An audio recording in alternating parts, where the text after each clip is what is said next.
You are listening to the Optic Blast Broadcast, a hipster goblin media production. Previously on Optic Blast Broadcast, the broadcast dudes teamed up with Horror Ryan from the Crypt Keepers podcast to do a Daredevil deep dive with the series Born Again. Get all the knowledge on Daredevil from the last broadcast. Now it's time for episode 6. This episode, we deep dive into New York City, deep down in the sewers where a canister of ooze fell into the turtle lair of the Teenage Mutant Ninja Turtles. So grab a slice of pizza, work on your surfer talk, and let's get into this. As always, I am one of your hosts, Captain Casey Jones. I am Lockman, and I'm joined by my Cowabunga dude, Dylan. Oh yeah, man. I'm super excited for this one. I love the Teenage Mutant Ninja Turtles, Blake, so I'm ready to get into it, especially this story. I'm super excited for it. It was a good one. But before we get into that, we're going to kick it off with some comic news. So every time you tune into an episode of the Optic Blast Broadcast, you can expect some of the latest and greatest news beyond the comic verse. And we're kicking it off turtle style with Tales of the Teenage Mutant Ninja Turtles, a new animated TV show coming to Paramount Plus this August. And basically the show is going to be about Leo, Donnie, Raph, and Mikey as they are, of course, teenagers, and they're dealing with a new life as heroes while also dealing with the pressure of going into high school in New York City. So I'm super excited to be watching the show whenever it drops. Like I said, it comes out August 9th, so be on the lookout for that. I love the Teenage Mutant Ninja Turtle animated shows. I've always loved them. Every single one that's dropped, I've been a big fan of. Blake, have you been like dipping into those worlds at all? Yeah, absolutely. I'll say this now. As a kid, this is going to be like blasphemy to the millennials that listen to this, but I actually, as a kid, I didn't care much for the Ninja Turtles cartoon, like the first one.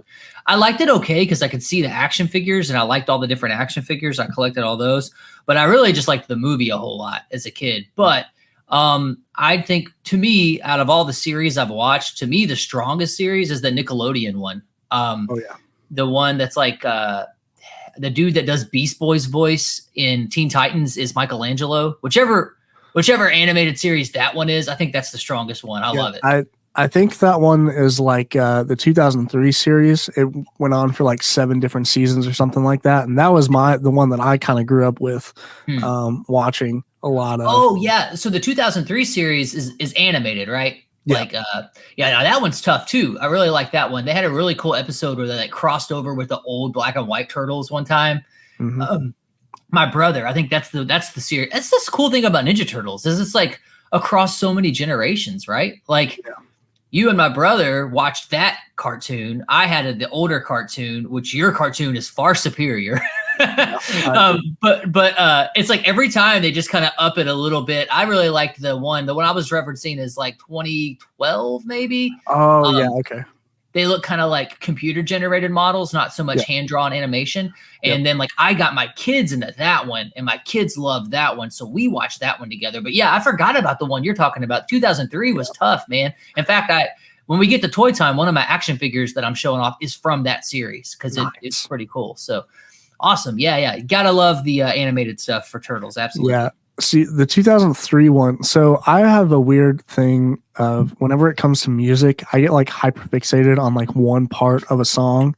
Mm-hmm. And so when I was a kid, the theme song would kick in, and the part that I like absolutely love to listen to, and I would listen to it on like a repeat when I was a kid, and it was like the little I love being a turtle, Teenage Mutant Ninja Turtles. I thought it was the coolest thing ever.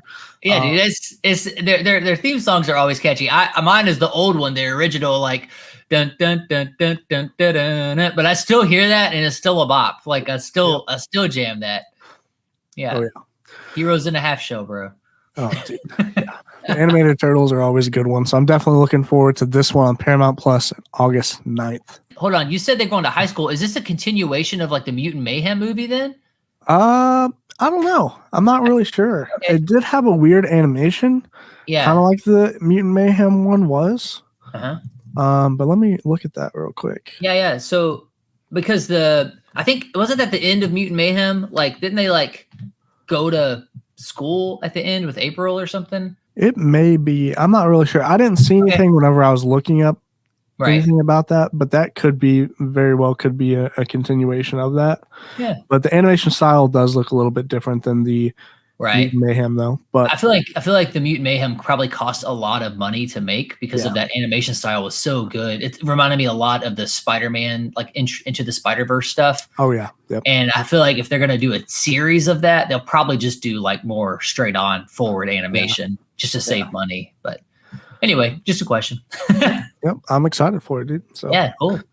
But the next thing I'm very excited for is a Watchmen animated movie. So danger is on the horizon, essentially. So in 2017, Warner Bros. Announced that they would be making an R-rated animated film based on the Watchmen comic series from 1986. So last week, they actually ended up releasing a teaser for the film, and they announced that it would be a 2-part movie that they split between 2 different films. Chapter 1 will be releasing this year, and then with Chapter 2 releasing sometime in 2025, we will get both of those films. And I'm excited for those. Yeah, Watchmen is such a good. We'll have to do an episode on Watchmen. It's for sure definitely one of my, Alan Moore, which we've done an Alan Moore book before. In fact, I think we figured out that Alan Moore's The Killing Joke and Watchmen came out like right by each other, which is a crazy run. But even my friends who like grew like in college and right out of high school, like I was into comics and they weren't. I gave them the Watchmen to read, and they all were like, "Okay, this is it. Like, this is sick." Because it's adult, and it's but it's also like I don't know. It's just a really cool series. So we'll have to definitely do a podcast on that. But yeah, I'm all about an animated. I love that any kind of like the DC animated movies. Like those are always good. So it'd be cool to see what they do with it with the Watchmen. Yeah, I feel like with like this media or like comic book adaptions, I feel like animated never goes wrong. I feel like the live action stuff can be very hit or miss, especially recently. But when you get the animated stuff, it's always a banger. So I'm super excited for that. And those forms of media are really close to each other, hand drawn and then animated. So very cool. I'm excited for that. Yep. And then our last little piece of news isn't necessarily news, but it is something that I found literally this morning, right before we recorded this podcast. Avengers Age of Ultron is actually somebody put it on YouTube. So if you go over to the channel Starwave Studios, they literally put the entire movie on YouTube for free. It was like put on Age of Ultron. Yeah. It just randomly Age of Ultron. They put it on last Friday night. So June 14th, Friday night, they put it on there. And I seen it this morning at the time we were recording this on Saturday morning on June 15th.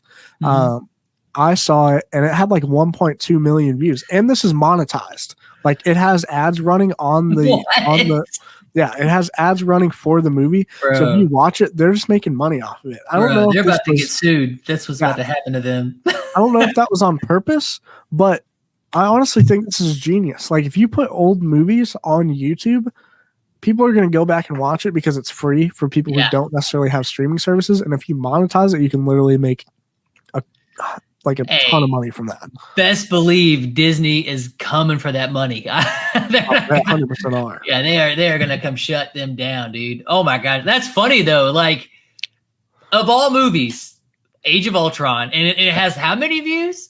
It has like 1.2 million. That was earlier this morning, so it might have generated some more. That's probably more views than it has on Disney Plus, because like that's probably true, to be honest.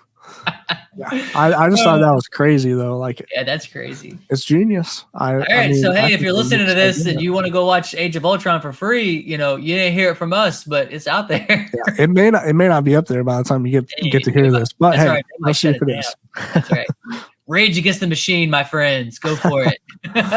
Yeah. So, but that was my last piece of news today. And so we are going to go into our next segment, one of my favorite segments. It's toy time. So Blake, take it away. Toy time. All right. Toy time. All right. So we've got, Ninja Turtles is based a comic book. I got to be the generation of like the guinea pig kids that launched Ninja Turtles. One of my first memories, this is how old Ninja Turtles is. I was probably 4 or 5 years old, maybe 5. And my mom brought me a Ninja Turtles action figure from this guy she worked with in a comic book. And he was the super big comic book guy, and they had just kind of broken in. And so the thing I got here, he's making a little noise for us. Got Raphael. We're ninjas. We're ninjas, but he's from the new Mutant Mayhem stuff. There he goes. He makes noise as you move his arms and his legs. This is my son's action figure. He got it for his birthday. I took my kids to see the Ninja Turtles movie, and I thought that was cool that they got their own version of Ninja Turtles. Like I said, every generation seems to get their own. But yeah, my mom's friend was into comics, and he kind of got her one of the figures, one of the comic books. Was like, hey, this is gonna blow up.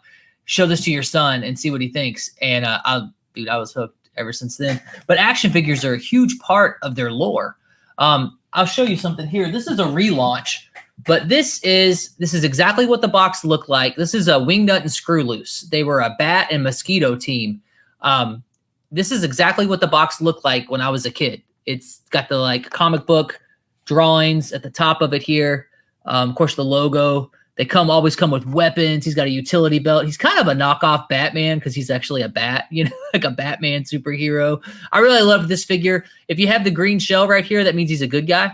So as a kid, if you saw a turtle shell, this was a good guy. If you saw a foot, it was a bad guy. So as a kid, though, look at this. So they give you all the different figures that are out for these runs on the back. And they give you the lore, what happened, how the Ninja Turtles were made on every box. So the boxes were almost just as cool as the toys. And then that showed you all the other toys you needed to get, right? I need all these toys. I don't just need one. So the marketing behind this is awesome. And then you had this little cutout card to save. And I had collected all of these. I had a drawer when I was a kid just full of these different biographies and stuff on the different characters. So I liked the animated series as a kid enough that I wanted to see what my action figures I bought were doing on there.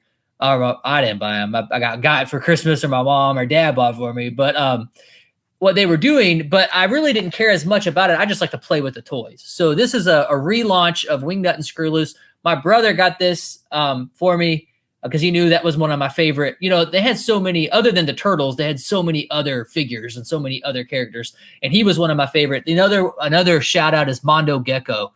He was a lizard that rode a skateboard. He was in the new movie, but I like the original style he was drawn in and everything. That's a really cool old figure. And then so I just got told, dude, I had to kind of be which Ninja Turtles toys are we going to show off, right? This is from that series you're talking about. I've had this Leonardo since 2003. I bought him just because, I was an adult when I bought this, right? I was either in high school or right out of high school. 2003, I would have been right out of high school. I'd have been in college. And I bought this guy because I wanted something to put on my desk. And I've kept him in really good shape. You probably can't see it on this camera, but he has a 2003 or 2002 stamp on his foot. I still have his swords. It's Leonardo. His swords are not all just brown. They actually have a silver tint to them. But anyway, that's one of my favorite Leonardo figures. I've kept it all these years. He actually has I don't have them out, but he has suction cups too. And you put them in his hands. And then I used to have him hanging on my mirror and stuff at my house. I've just kept them for years. So those are a couple of different turtle toys. And then one more. Like I said, I had to kind of be selective and narrow down our turtle toys. Where is it? Here it is. This is the Mutant Mayhem Battle Pack. So this battle pack comes with Leonardo and with Superfly. And on the back, so this is from the newer series of things, the Mutant Mayhem movies, which, again, we talked about that animation style a second ago, but I love those things. The way it looks is so cool. And then on the back, if you collect them all, you can snap all the little play sets together, and you have a full street with all the different, an auto repair shop, the pizza place. Leo and Superfly are fighting in front of a pizza place. We haven't opened this. My son got it. It's a connect and display, but he liked the way it looked. He liked the packaging of it. So he hangs it up on his wall, and he hasn't opened it to play with it. We have other turtle figures, so I guess he just thinks this looks cool hanging up. So this is like a Walmart thing. I don't remember how much it was, probably $15 or something like that, but comes with two figures and you can collect all of them. They're still out there. I see them all the time when I'm out there looking at toys for toy time. You see, that's the cool thing about the Optic Blast broadcast. You know, I used to be able to like go look at the toys with my son, but even if he's not with me, I'm like, hey, I gotta look at toys for the broadcast, man. I might have to pick up something, right? So, Any excuse. yeah, any excuse you can. So yeah, Ninja Turtles toys. Like I said, I know you go to like a yard sale. If you find like old turtle figures, man, look at that. If they're in good shape, they're probably worth something. I know there's a place down called Hollywood Games and Videos or something like that, and they sell old toys, and they have a lot of old Ninja Turtle stuff, and like they have like the complete turtle van with all the pieces and all the stickers on it, and I think it was like $60 or something. Like, so you know, if you're into the old toy action figure trading thing, Ninja Turtles are hot. They're hot on that. So, but that's what we got for toy time. Dylan, what kind of toys did you have as a kid for Ninja Turtles? Yeah, I was actually gonna say I think I actually had the Leonardo one, and I want to say we had maybe Raph of the same Leonardo figure that you had. And we had a bunch of like Ninja Turtles. So when I grew up, I had 3 other brothers, so it was like we were basically Ninja Turtles. So like we used to have like the almost like the costume things. Like you would go and buy those sets at Walmart, and they would come with the mask and the whatever weapons, depending on which turtle it was. So like we had that kind of stuff, and then I'm sure we had a bunch of other like little action figure things. I think we had like a really tall action figure at one point. I don't know what turtle it was, but it was like one of the bigger ones. But yeah, I mean, we had quite a few like little Ninja Turtle stuff, because like I said, there was just 4 of us boys, so it was like we kind of related to that, I feel like, in a way. So yeah, four brothers growing up together, right? So you all were different Ninja Turtles. Well, in a minute we'll get into which Ninja Turtle you were, because we'll go to the favorite turtle poll. But before we get there, I want to bring up something you brought up. You were talking about the big turtle. I wish I still had it. I had the original Turtle Lair playset as a kid. So it had like a street top with like electric pole on the top, and the turtles could swing on the electrical lines. And then there was like a green tunnel slide that went down to the Turtle Lair. And it was the coolest playset. Like I can't think of as a kid, like Castle Grayskull was pretty sick as a kid, but like I pushed Castle Grayskull aside once Ninja Turtles came out, and I got that Turtle Lair, and that became like the main playset. So that thing was awesome. And I have yet to see a Ninja Turtles playset as cool as the original Turtle Lair, but I had that as a kid. I wish I had that. I would show that off, but there's tons of awesome Ninja Turtle toys out there. You talk about the mask. When we were kids, we all wore the different masks, and they came with like weapons. And ours had like it was a mask, but it had like a little green turtle nose, like a plastic turtle nose on it too. And I know as they came out later, they didn't have the nose anymore, but that's a cool thing, man. I have never, since I've been a kid, I have never gone to a store and there not been Ninja Turtle toys. Like they're always there, because so many generations have a Turtles cartoon or a Turtles movie. My own kids have their own Ninja Turtles toys. Some of these are his toys I'm showing off, right? So I just think that's awesome that it's cross multi-generations. Ninja Turtles still out there, still throwing down, still doing really well. The Mutant Mayhem movie did really well. Obviously, they're making a series. So Awesome, dude. Awesome. All right. Well, we are going to close out toy time. Let's take a quick break, and then we're going to get into the Teenage Mutant Ninja Turtle. Who is your favorite turtle poll? We'll be right back.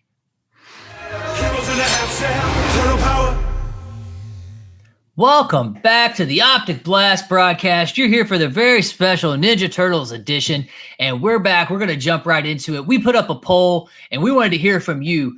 I said you can tell more about a person from their favorite Ninja Turtle than you can any horoscope or anything like that. Like you want to get to know somebody, find out who their favorite Ninja Turtle is. This has been true since I was a kid in the playground, and it's still true today. So we put up a poll. We had a ton of participation in this. Thank you to everyone who was sharing it around and getting everybody to jump in and vote on this. And so I'm just going to kind of start off. Number 1, the favorite top turtle that you chose surprised me, but was Raphael. So Raphael won the poll. So all you Raphael fans out there, great job. You did it. So I'm just going to list it off in their order, and then we'll talk about it. So Raph, then Donnie, man. I did not know Donatello had the love, but Donnie was going to take it away. But there towards the end, Raph started coming up. So you had Raphael, Donatello, Michelangelo, and then last Leonardo. All right, so that's the breakdown from your votes.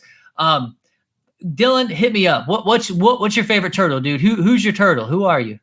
So I went with Raph because, I mean, it's Raph. He's just cool. Like, I mean, I don't know how else to explain it. He's the coolest turtle, in my opinion. I feel like the other ones, obviously, they have their other unique things. I feel like Leo probably... I feel like when most people were a kid, I would imagine Leo would be the one that they would like because he's like the leader. But I feel like as people have gotten older, maybe I feel like a lot of people like in the comments especially were talking about like they related more towards like Donatello and maybe some of the other turtles. I feel like that's maybe why Donatello kind of started coming back up because they realized that people are like more like Donnie than they thought whenever they were a kid maybe. And then of course, I mean, Michelangelo is just a goofball, so I love Mikey, but I think overall I'm a Raph guy. So yeah, I love that, and I want to make it clear to me there is not a bad turtle. Like I love all 4 Ninja Turtles. If I just had to pick my favorite, I'm going with Leonardo. He's my favorite dude. When I was a kid, he was my favorite because he wore a blue bandana, like. The blue mat. It was just honestly as a kid, like you kind of picked your favorite color, but then as you got to know the turtles, I liked him. He's the leader, like you said, as a kid. He's the leader. Leonardo leads. Donatello does machines. Raphael is cool but crude, and Michelangelo is a party dude, right? So that's all the different things that they do. And each turtle is awesome. Each turtle has their own like thing, and all 4 of them together are awesome. Like they play off each other so well. And we'll get into it in the Last Ronin, but even that shows up throughout the Last Ronin. But yeah, Leonardo's my dude. I always liked him. I like the 2 katanas. He's kind of takes things a little more seriously than his brothers, even though they're all like the same age. Like he's obviously the older brother, like the way they look at him. Like even though they're all like this, he's like definitely the leader. He's always ticking Raph off because Raph wants to do his own thing. Michelangelo just wants to party and have fun, and Leo's pretty hard on him. And then Donatello is like the smart turtle, right? Like he's like super into technology and he's like, he loves all that stuff. So Leonardo just got like the leadership thing. Leonardo definitely gives off kind of a vibe of like probably the not popular turtle amongst the turtle brothers. Like, geez, Leo, quit pushing us so hard. You know, he definitely looks up to Splinter and takes the training more seriously. He's, you know, what was the animated movie? There was an animated movie of Ninja Turtles that was like CGI or done like maybe 2003, something like that. But there's a really cool fight scene between Raphael and Leonardo on a rooftop. And I think those 2 butt heads the most, and they're brothers. And so they all love each other. So there's no love lost there, but they definitely butt heads hard. And I love that dynamic between all the turtles together. But yeah, Leo was my dude. I definitely want to throw out an honorable mention is Casey Jones, even though he's not a turtle. Casey Jones, man, I love Casey Jones. The first Ninja Turtles movie, my mom took me to see that. So again, some of my first memories are Ninja Turtles. And I remember standing outside and it was raining and mom had an umbrella. There was a long line to get into the theater. Like, dude, Ninja Turtles, when it popped off, it like consumed the 80s. Like kids in the 80s, we were consumed by Ninja Turtles. Like we loved it. So there was a long line to get in the theater when this movie came out, the first movie. And there's a scene, I didn't know who Casey Jones was. There's a scene where he has like a little tussle with Raphael, but there's a scene where he like saves the turtles. They're getting jumped in April's like apartment or the shop, the antique shop, and the foot soldiers are jumping them and fighting them. And he shows up to like help them. And it's like the most epic scene. He's got like this light down on him, and he just looks. He has like the hockey mask and and he beats the crap out of the foot soldiers for being ninjas. Like, let's be real, they were all just a bunch of like high school kids that were trying to learn how to be ninjas. And like the Ninja Turtles and Casey Jones, dude, they beat the crap out of them. But Casey Jones throws down. But there's like that funny scene where like they see him and like, who is this guy? And he's like, Wayne Gretzky on steroids, you know. And I just love Casey Jones. He's as a kid, I knew I couldn't grow up to be a Ninja Turtle because I'm a human being, but maybe I could grow up to become Casey Jones, right? I was into that. Although he's just this crazy homeless dude that runs around New York City and fights the Foot Clan. Like, That's his origin story. There you go, Casey. But yeah, Casey Jones is the man. I like him a lot too. So on the playground, I was Leonardo, or if all 4 turtles were chosen, I'd be like, cool, I'm Casey Jones. Like, I was cool with that. Yep. I've always been a big Casey Jones fan as well. Just the hockey mask is just cool.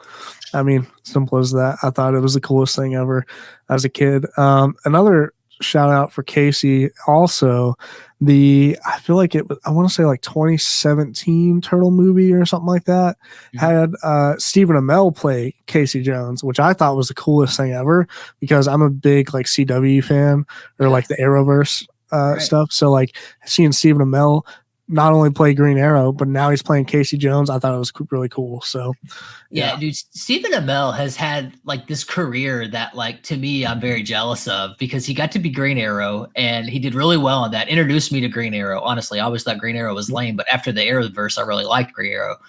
He got to be Casey Jones, and he got to be a pro wrestler on WWE, like WrestleMania or something. And then he got to be on a show about pro wrestling. Like, dude, I forgot what it's called. I watched the series, but anyway, Stephen Amell, like, dude, he's had a lot of fun in his career. I think that series is called Heel or something like that. Yes. Yeah. Heels or something. Yeah. That was really good, but yeah.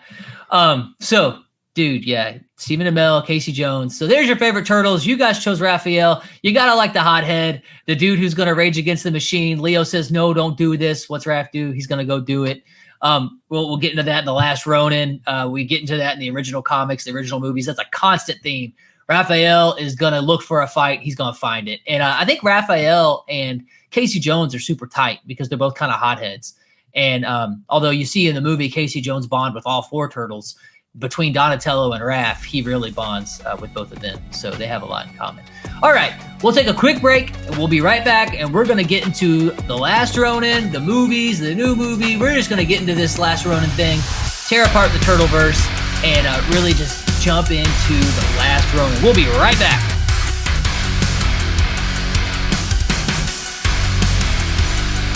Welcome back from break. It's time to get into the meat of the podcast, the beef. Let's get into this. The Last Ronin. All right, so I got the book right here. I'll go ahead and let you guys know, spoiler-wise, when we talk about something, we're talking about it. So if you don't want to be spoiled, there's some cool like little plot twist in this, and you really care, and you don't want to get it spoiled, go ahead and like pause this or something, get it, read it. You can get it on Amazon right now, hardback. This edition with all the forward and everything in it, it was 16 something on Amazon. So that's a steal because I was at Target the other day and I saw it and it was $30. So get it now for like half off. It's totally worth it. I'll go ahead and praise it right off the bat. I got a couple pages in and then I realized, like, all my friends that know I'm a big turtle guy, they're like, dude, have you read The Last Ronin? And I'm just like, no, I'll get to it. I immediately, as soon as I saw the cover, I really liked the cover. I got a couple pages in and I was like, this is it. This is classic, instant classic right here. So there's no time, no need to wait for like my final review. I'm just going to let you know before we even get into this thing is gold. So get a copy of it now. You're not going to regret it. I promise you. But I'm going to read this from the back of the book. The synopsis is really good. I think this will kind of help set up what we're about to talk about here. All right, so the last chance. If you want any spoiler free, too bad. We're going to talk about this thing. So, who is the Last Ronin? The future of New York City is dim. A high-tech urban battlefield controlled by the Foot Clan and their cybernetic soldiers. But from the wasteland, outside the walls, stalks a lone surviving turtle, the Last Ronin, on a hopeless mission to end his family's feud once and for all. Carrying only the mementos of those he left behind, he'll join new and old allies to reclaim the sewers or die trying. From the legendary Teenage Mutant Ninja Turtle co-creator Kevin Eastman and Peter Laird comes the story of the Teenage Mutant Ninja Turtles, 3 decades in the making, with the writer Tom Waltz, artist Isaac Ezekworza, and Ben Bishop. So this is the team that put it together. A few little words on the back about this. It says, whether you're a fan of the cartoons or the IDW comic books, The Last Ronin will satisfy wherever your heart lies in the Ninja Turtles multiverse. That was from Inverse. The Apocalypse done right. Screen Rant says, a homecoming for Eastman, the Washington Post. So Eastman and Laird actually came back. They're the original creators of Ninja Turtles. They came back to do this comic with this team. So that's super important to know that like this is canon, this is good. This is like, if you've got the original creator's stamp of approval on this, dude, you're and they help do it. So the first thing off, when you start this book, you read it, you might be tempted to skip the forward, like in the very beginning, the introduction. But I would advise you to read it. It's from Robert Rodriguez. He's a filmmaker. He did like your Machete. He did From Dusk Till Dawn.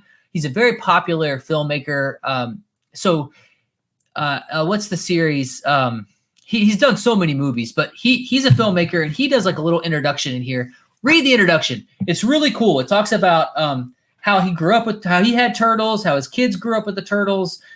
It just kind of really sets a great theme for the book. But we get into The Last Ronin. I mean, the artwork is absolutely beautiful. You get through this turtle who has been through some stuff. You get to see, I think it's the first book. So it's five. I think it's 5 comics in one. This hardback is. Now, I did talk to my buddy Dustin, who's also from the band Taken Lives, which Horror Ryan was on the podcast last time. And he's from the drummer from Taken Lives. Dustin is a huge turtle guy, and he's the bass player. And he was telling me that there's actually more now. Like this is the first, but there's actually like more Last Ronin stuff that has come out. But we're just talking about the first 5, this hardback edition.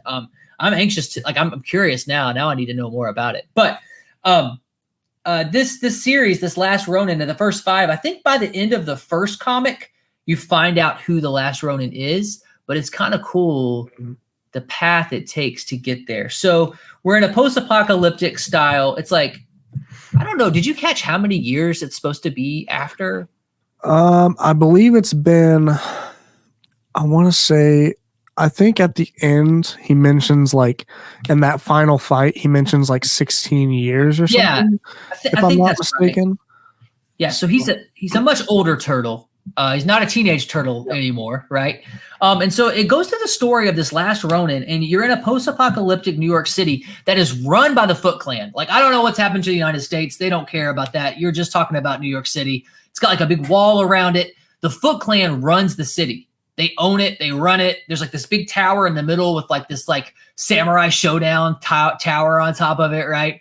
And they have cybernetic cops, cybernetic foot soldiers everywhere, like patrolling the town. I mean, people still live in the city, but like they definitely it's a totally different New York than like what we're used to, right? So this Ronin shows up on like basically a suicide mission, and he's gonna go try to kill the leader of the Foot Clan, which is not Shredder, because apparently in this, Shredder has been long dead. And it's kind of cool. You're putting together the pieces of this as you go through it. Shredder's long gone. It's actually Shredder's grandson that's running the Foot Clan. And his daughter Karai is in like this suspended animation thing from this big battle. But as you go through each comic, it unveils the story of what happened. Because that's like, you start out in this big battle with like this one turtle who you don't know who it is fighting this techno Foot Clan in a city. And then as the story unfolds, it's telling you what happened from where we left off on the Ninja Turtles we know to what happened all these years later. Such a cool layout and a cool story. So who did you think, Dylan, as you're reading it, before you get to the end of the first book, who were you thinking this turtle was? So I've heard a lot about The Last Ronin over the years, and so I kind of had an idea, but I've also heard like multiple takes on it, because like my first thought, because I think they had like an episode in that old 2003 animated series where like Raph went off and did like his own thing, and so like I've always like assumed it was Raph. I was like, he would be the dude that would be like the last turtle standing. I've always felt like maybe that was because I was biased, but right. I like that's who I always thought. But then later on, I like whenever I started actually hearing about the Last Ronin stuff, like I heard some people kind of mention that it might be Michelangelo. And I was like, okay, that would make sense. But then I was like, maybe it's Leo because he's like the leader. So I like, I don't know. I didn't really know for sure, but I had my suspicions about certain ones. But then, of course, we do find out eventually who it was. But who did you think it was at first? Yeah, so I thought Leo would be like the best choice because he's the most skilled turtle out of all of them. But then I thought, you know what? He's the leader. If there's some big crazy thing happens, he's probably gonna die. Like, so all the other turtles are dead, by the way, in this. Like, he's the last. I said that in the beginning, but if you didn't catch that, when you're reading this comic, he's the last surviving turtle. Something has happened.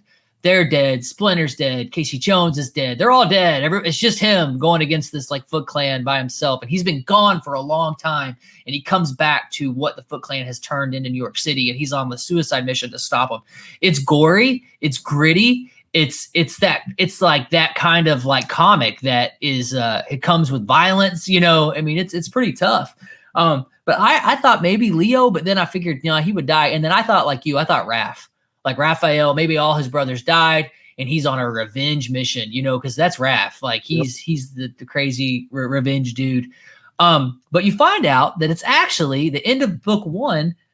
April O'Neil is alive. So he fights he goes and tries to attack and he gets knocked off a building and he gets knocked out. And then he wakes up in the sewers, in the lair of all places. And April, you find out, or go ahead. Actually, before that, so one thing that I kind of wanted to talk about, which I thought was kind of cool, was so whenever he ends up losing that battle, he kind of ends up going into the sewers, kind of like retreating. That's and right. Then, that's where Casey, April now has a daughter named Casey, also with Casey Jones.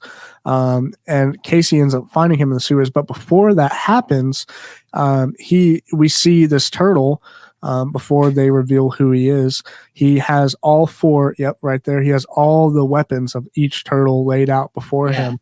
That's such a cool scene, man. Oh yeah, and he is attempting what the samurai call seppuku, which is essentially a suicide by stabbing. Rather than being killed or captured by your enemy, you would honorably take your own life. And so that is what he is currently attempting in that scene. Look at that. I'm sorry, Father. I failed. Please forgive me. He's about to take his own life, dude.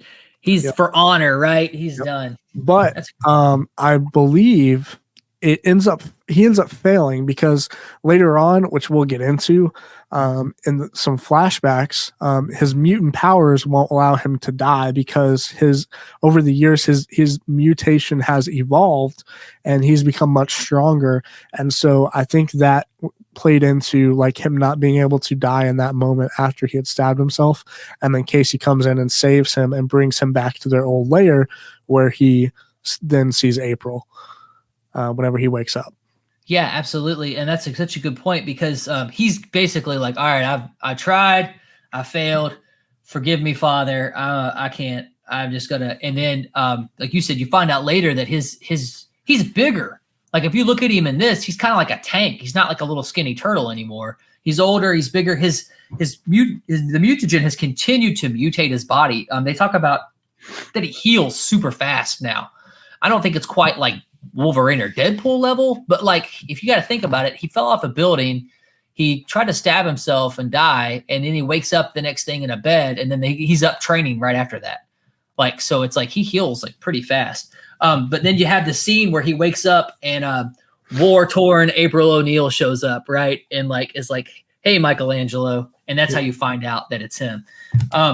So as they go through, April has lost her leg. She's lost her arm. You're like, what happened to cause all this? And that's the cool thing about the Last Ronin is like Michelangelo and April and like all their flashbacks about how did this actually go down? How did the 4 turtles, how did our heroes meet this demise, right? And that's what's so cool as you go through it. You know, they had this big battle. They're trying to have peace with the Foot Clan, right?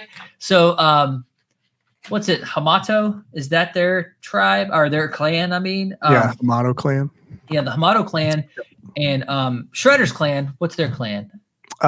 That's just the Foot. I can't remember like the actual name of it. They call them. I knew it before, but I'm drawing blank because I'm trying to remember it. But they try to have like a peace treaty with them, basically, and the Foot Clan invites them to this peace treaty, and of course, like we figure it's probably a trap, but Splinter's like, hey, for the sake of peace, we got to give it a shot, you know, and so that's kind of where it all comes from. But they get ambushed right off the bat. I think it was like Thanksgiving or something. They were trying to have Thanksgiving in the flashbacks or something like that, and then all of a sudden they come up, they get attacked by the Foot Clan. And they're having these flashbacks. In the meantime, Raph goes on a revenge run to try to fight Karai and the Foot Clan.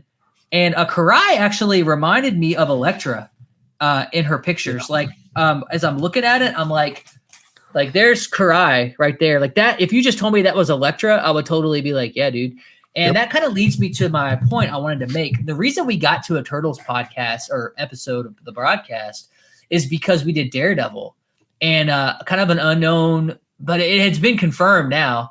But Eastman and Laird, when they made Ninja Turtles, they loved Daredevil comics. And so that it's not actually canon because they're not part of the same universe, but in the creator's eyes, in Eastman and Laird's eyes, that canister that busted and hit Matt Murdock in the eyes and made him blind and gave him superpowers, then fell down into the sewers and landed on 4 turtles. And that's how they started their story. If you read the original Ninja Turtles run, like the first couple comics, which I actually have here, if you read that, it reads so much like a Daredevil comic. It's black and white. It's really noir. They're doing the like inner monologue as they're talking. It's violent. They're fighting the Foot Clan, which is funny because the Ninja Clan that Daredevil fights is called the Hand. So they're fighting the Foot. Like, it's just so many things. And I just thought that Elektra, I was like, wait, why is Elektra in here? I was like, oh, okay, that's right. It's not Elektra, it's Karai. So Raphael tries to go on this mission to fight her because he thinks, hey, they killed Splinter. He's just going out for revenge. Leo did tell him, don't do that. He didn't listen. So just so you know, Leo tried. So it kind of walks you through how every turtle died. And each death is sad. Like, you're reading it, you're like, dang, bro, they actually took Raph out. Raph gets ambushed, or he actually doesn't he goes after him himself. Yep. But he's fighting like the whole Foot Clan by himself. He's going after it. This reminds me a lot of the original movie that I saw when I was a kid, the live action movie, which I will say right now, when we talk about like comic book movies, you're like, hey, what's the best comic book movie? People will be like Iron Man, Captain America, The Winter Soldier. Like, they'll name off like Spider-Man, they'll name off these movies. But you got to remember, like, Ninja Turtles is a comic book. And if you ask me, like, I think the original Ninja Turtles film, the 80s one, or maybe it came out in 1990, I can't remember, but the original film with Casey Jones, April O'Neil, the 4 Turtles, that live action movie, I think that's the most comic book accurate and like best comic book movie. Like, here's the comic book, here's the movie. It's the same thing pretty much.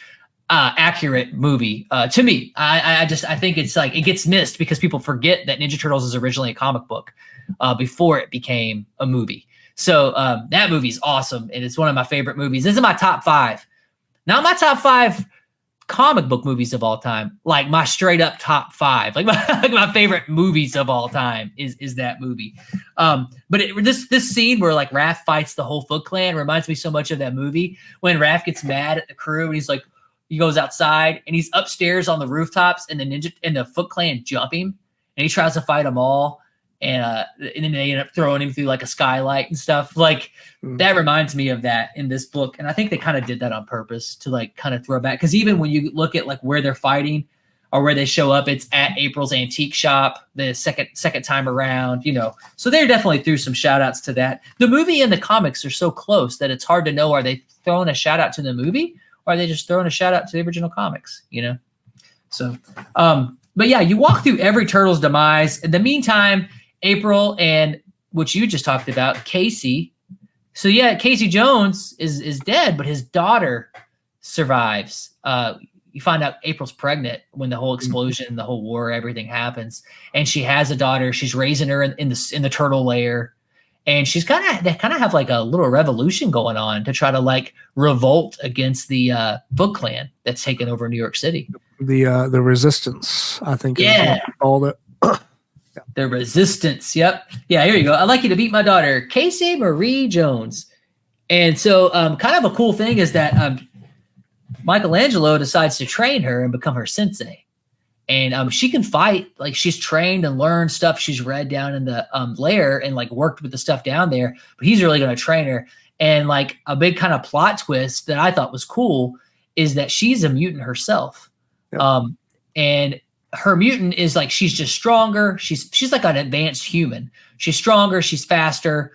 And she heals faster than a regular human would.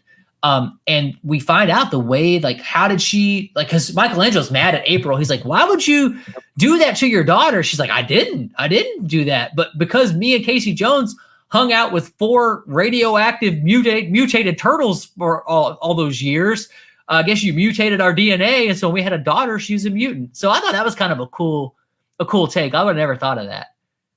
Yeah, I agree. I definitely thought that was really cool whenever they found out. And because I thought, whenever Michelangelo was getting upset with April, I was like, man, why would she do that? I kind of thought the same way he did. And then she's like, it wasn't us. And I was like, oh, wow. I never thought something like that would happen. But yeah, I thought that was pretty cool. Yeah. One cool thing I want to point out is as they do the flashbacks, every once in a while, the art style of the original Ninja Turtles, like Eastman and Laird stuff, comes back. So I think they did the flashbacks. Like, look at that. So like that flashback of Michelangelo and what he went through during the losing everything is very, very reminiscent of the original Turtle stuff that they drew and that they wrote, right? And it's all black and white. So I think that was like, that's definitely intentional. Yeah. Another cool thing I think to kind of point out during the training part is he like dedicated himself to learn all these different styles of martial arts. But when it comes to the turtles, Michelangelo is actually really the most skilled turtle. I heard somebody kind of like explain this. So if you kind of look at the way the turtles are in their personalities, like Michelangelo, like he's that goofy, happy-go-lucky dude that just kind of jokes about everything, but he still performs and fights with ease. Like it's nothing to him. He thinks it's almost like a joke because it's like so easy. It comes so natural. He's so skilled, and that's why Master Splinter gave him the nunchucks, because those are one of the hardest weapons to fight with. And it gave him something to focus on. And so that way he doesn't, like, because he has such a personality, like he had to focus more on to learn those. But the skill comes so naturally to him. So whenever he finally loses everything and he loses that personality and he becomes this brooding, angry, revenge-seeking turtle, all he has left is just focusing on learning these skills. And so he learns how to use all these different weapons and all these different styles and art forms of martial arts, and all those years that he spends in the like out in the forest or wherever he was at. And so I just thought that was a really cool thing, because it's like you don't think of Michelangelo being the strongest turtle, but that like spin on it, but it's because he loses like he has nothing left but to focus on getting revenge, essentially. And so it allows him to actually harness and learn all of these different skills. And I thought that was a really cool little touch. Yeah, dude, I've never thought about that perspective. That is awesome. Yeah. So you're right. Like he doesn't take training as seriously as they do, but he stays on par with them. I've never thought about it like that. And then we definitely see in The Last Ronin, the happy-go-lucky Michelangelo is gone. There's no Cowabunga dude. There's no, pizza time. There's no funny jokes. He is dead serious. He's going to restore honor to his clan, and he's out for revenge, man. And he kind of takes up a sensei role with Casey, so you do see that. But he's definitely matured, and he's been hardened by all the things that happened. I really like the flashback on, it shows how each of them died. Casey and Leo went out together in that explosion, holding off the battle for everyone else. Raph died alone trying to fight Karai. He injured Karai. She doesn't ever return till he took basically. I think she's in some kind of coma or something like that. Yeah, and her son keeps her in the coma, but he hates her or something because she left him. But then Donatello and Splinter, they actually show up to the peace parley, like they're gonna talk and like try to talk it out. And of course, it's a trap. And Splinter's like, oh, these are just decorative weapons, but they're not. Splinter's got swords. And there's like this really cool scene where Splinter's trying to kill Shredder's son, and as soon as he pulls the sword out, he takes off 3 dudes' heads. Like it's just one swipe, and the people behind him don't have heads anymore. I was like, bro, Splinter is not playing around. Splinter's like the baddest of the bad. Like he's so tough. Like I love in like any of the animated series when they actually or the comics, they actually let Splinter fight. Like, boy, he's tough, dude. And like, he's just old. If he wasn't so old, he'd be even more formidable, right? But like, he throws down in that, and it's sad. Like Donnie sacrifices himself to try to like save Splinter and gets arrowed to death, and they all end up dying. But like, it's so crazy. This comic is so wild. You see all this bad stuff happen, but then you see what happened to the party dude. What happened to the party guy? He's tough, dude. He's like, I like that he wears all the bandanas on his arm, like of all the turtles. Yep. And then he carries all their weapons. So it's like, in a way, they're all fighting with him. And not only does he carry their weapon, he's mastered all their weapons. Like he is like the all around toughest, baddest turtle there is. Right. Yeah. And he also, like, in a way, has them, like, you can tell they're still with him in a sense. I don't know if it's necessarily a hallucination thing, or maybe he's just imagining it, or maybe it is them somehow, some way kind of speaking to him.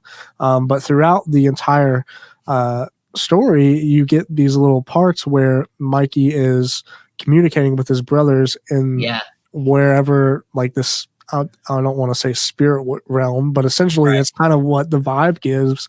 And so he's just communicating through that, which I thought that was really cool. And then also going back to the Splinter thing, how you were talking about like how he was just, Splinter is just that guy.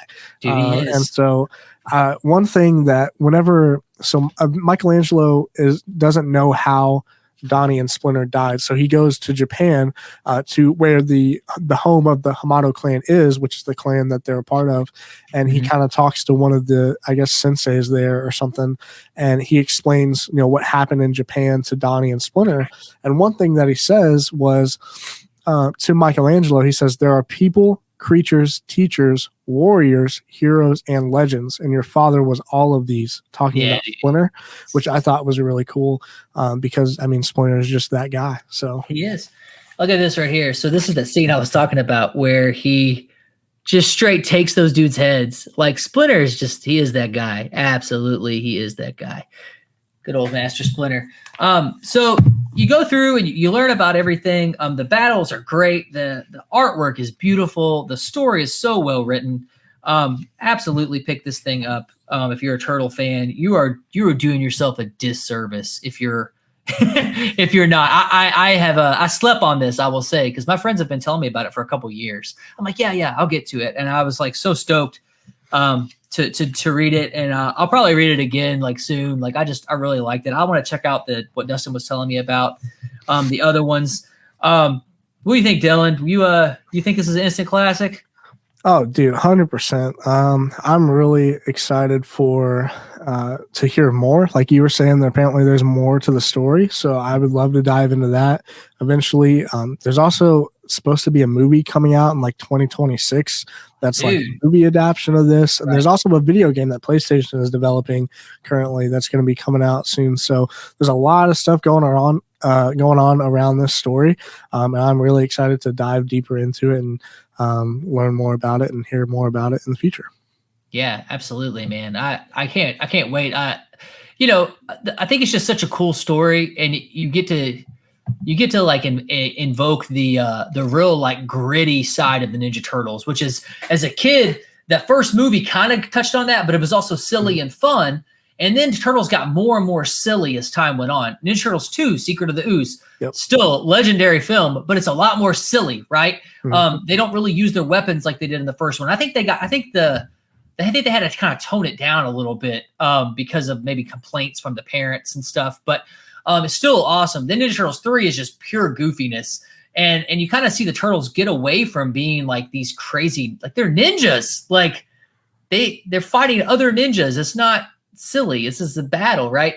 They get into such silliness over the years, but it's cool to see them kind of go back to the roots of like a hardcore ninja Foot Clan battle it out, revenge story. Kind of takes you back to the first series of Ninja Turtles, which brings me to a point of a little segment we like to call a mini segment called Proton Cannon. So here's the Proton Cannon question.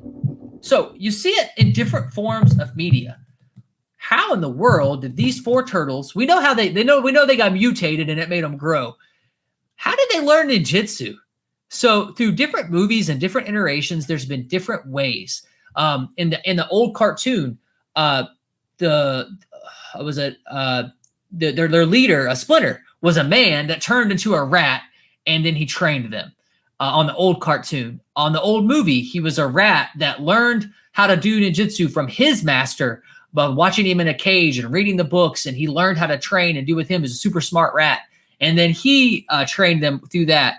In the new movie, Mutant Mayhem, I think like the other like live action movies that came out a few years ago, I think theirs was like he just found a book on ninjutsu and read it, and they learned how to do it from that, right? So what is canon? What is the Proton Cannon? What is the original way that the turtles learn ninjutsu? And it kind of plays into Splinter's origins as well. We're going to go back to the original series. So here it is right here. The original way, Splinter learned 20-something years before the turtle. He was a pet rat. He was cared by his beloved master, Hamato Yoshi. And the cage was kept in the dojo, and he watched his practice daily. And so he mimicked all his moves. He learned all the mysterious martial art laws of ninjutsu. And I could not have had a better teacher. It was the Hamato Yoshi was the greatest shadow clan or shadow warrior of his clan. And so that's how he learns in the comics, is as a pet rat from Hamato Yoshi, he is trained and he learns how to do ninjutsu. So that's the canon. That's how they learn it. Splinter teaches it to him. He didn't just read it in a book. He didn't just like watch a movie and think, okay, cool, now we can be ninjas. No, this dude was actually trained by the toughest shadow warrior of his clan, Hamato Yoshi. So there's your Proton Cannon with that. One thing I want to bring up on the Last Ronin real quick is the last like bit. Again, if you've followed this far, you know spoilers are all over this thing. So sorry about that. It is what it is. But I really like the I don't know, like you said, he kind of like touches on the spiritual side of things. Like every time he flatlines, he sees his brothers and they're like, oh, you finally woke up. And then he comes back to life. Well, on the end of the comic, he flatlines, and there's just this really cool scene, and I wanted to just show it off right here. It's all of them hanging out on the rooftops of New York City. Splinter, the 4 brothers are back. Casey Jones is hanging out up there. I don't know if this is like their version of heaven or what, but wherever they are, they're all back together again, and it's just a cool scene. You go through such gritty, gory, horrible times, and then you get to end on a cool scene like that where they're all young and goofing off and being the Ninja Turtles once again. So they don't leave you in the dark. So that's always fun. Yep. But yeah, so that's the Last Ronin. I highly advise you to pick that up if you're a Ninja Turtles fan and check that thing out. It is worth every cent. Like I said, I got this thing for a steal for $16. So absolutely. Any other thoughts on Ninja Turtles? Man, I just, like you said, The Last Ronin is definitely a good read. Highly recommend picking it up. I loved every second of it. Honestly, I might go back and read it again. It was that good. It's just that good. Yeah, it really is. I loved it. So, yeah. Yeah, I can't wait for the video game. You can make such a cool video game out of this. Oh yeah. I can't wait for a movie. Like, geez, man, they're gonna go in on this. So that's awesome. All right, so thanks for tuning in with us for the Last Ronin Ninja Turtles edition. Well, I'm sure there's so many good Ninja Turtles comics. The is it IDW, I think, is the run that they come under. I've heard so many good things about that, and honestly, after reading this and knowing that it's connected to that, I got to get into it. Like I got to start reading the Turtles run, and got to start checking this thing out. So I'm always been a Turtles fan, but I'm going to get into these comics for sure. So thanks for joining us for the Turtle Time. I'm sure we'll have many more episodes in the future for talking about our favorite Ninja Turtles. So I hope you had a blast with us on this one. Join us next time. We're going to go somewhere. gonna kind of outer space. It's not Guardians of the Galaxy, but we're talking about this crazy alien that comes to Earth and hunts down what it declares is like the toughest species to hunt down of mankind. We're going to get into the world of Predator comics. So if you've been a Predator fan or you grew up with those Predator movies, it's going to be awesome. And we're going to kind of tie in something because, in July, we're going to have Wolverine and Deadpool. So we're going to look into the Predator and Wolverine battle. So if you've ever wondered, like, man, who would win in a fight between Wolverine and Predator? We're going to find out. We're going to get into the comics and we're going to check it out together. You got anything else for us, Dylan? Just that I'm very excited to get into this Predator versus Wolverine next week. I talked about it I want to say it might have been the last episode that I talked about the 4 issues of that series. So I'm really excited to get into that. Turtles are awesome. Definitely excited to dive into more turtle stuff in the future. And yeah, I think that's about it. Awesome. All right. Again, thanks for tuning in, whether you're listening on Spotify or any of those streaming services or you're watching it on YouTube. I kind of advise the watching on YouTube, especially for this episode, just because we show off toys and we show off a lot of the comics. So YouTube's a fun way to do it. So no matter where you're joining us, thank you. Thanks for being here. We're glad to have you. It's lunchtime where we're at right now. So I'm gonna go get some pizza. I'm gonna get the Ninja Turtles video game out on my Nintendo Switch, and I can see if my kids want to jump in and play. You can be Casey Jones on that thing. You can be April. You can be all the Turtles. You can be Splinter. It's a great game. So we're gonna eat some pizza. We're gonna jump into the video game and have some fun. Have a great day. Cowabunga it is. Thanks for tuning in. Have a great one.